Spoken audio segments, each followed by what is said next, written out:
Dalam nama Bapa dan Putra dan Roh Kudus. Amin.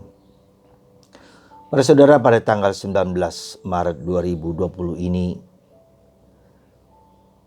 Pesta Hari Raya Santo Yosef, suami Bunda Maria. Apa yang mau saya sampaikan terhadap beliau? Saya agak sulit melukiskan perasaan saya terhadap devosi kepada Santo Yosef ini. Saya punya patung kecil Santo Yosef.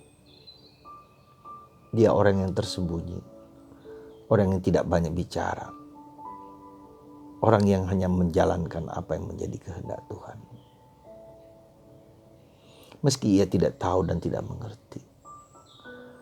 Kesederhanaan sikap inilah menjalankan kehendak Tuhan dalam ketersembunyian,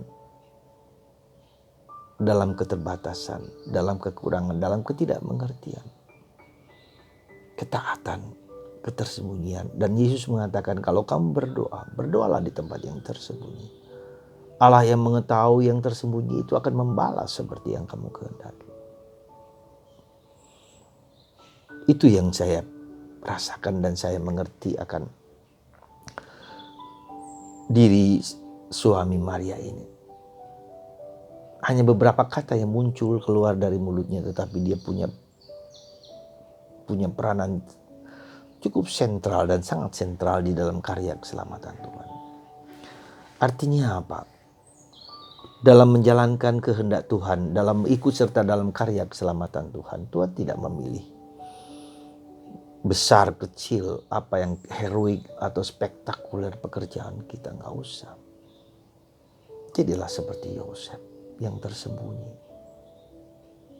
Dan jangan pernah perbuatan baik kita diketahui orang lain. Dan seandainya kita juga diperlakukan tidak adil, kita juga tidak perlu berteriak-teriak, aku tidak adil, aku diperlakukan ada dan beda. Nggak usah. Biarkan Tuhan sendiri yang membalas. Biarkan Tuhan sendiri yang menjawab sebuah kebutuhan itu pada waktunya yang kita tidak ketahui. Mungkin juga orang bersalah prasangka terhadap Yosef ketika dia ingin meninggalkan Maria, karena dia tahu Maria mengandung bukan karena dia, tetapi karena dia taat mendengarkan suara Tuhan. Yang kedua, kita belajar mendengarkan suara Tuhan, mendengarkan suara hati kita. Lakukan yang baik, hindari yang jahat. Dan jadikan hati kita hati yang bersih, yang murni, yang subur untuk setiap kali ada yang baik kita jalankan. Jalankan aja. Mungkin tidak menyenangkan hati kita sendiri, berkorban demi kebaikan orang lain. Mungkin seperti itu. Semoga Yosef menjadi pelindung keluarga Anda. Dan yang ketiga, saya mohon lewat Santo Yosef, kalau keluarga Anda ingin keluarga yang bahagia, ingin tentram, mohonlah kepada Yosef. Kepada anak-anak cucu Anda yang sedang bermasalah, mohon kepada Santo Yosef untuk membantu mereka berjalan di jalan yang benar, hidup dalam kebenaran dan keadilan dan kejujuran.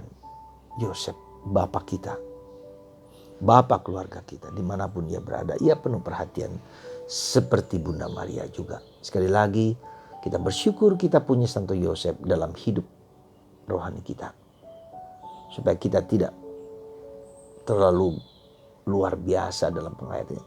Yang sederhana, ketika kita salah, ketika kita berdosa, jalani, minta ampun, minta maaf, jalankan lagi, bangun lagi dan bangun lagi dalam ketersembunyian dan keheningan. Semoga Tuhan memberkati Anda, menguatkan Anda ketika Anda tidak mampu lagi berdiri. Mohonlah kepada Yosef, Bapa, Putra, dan Roh Kudus. Amin.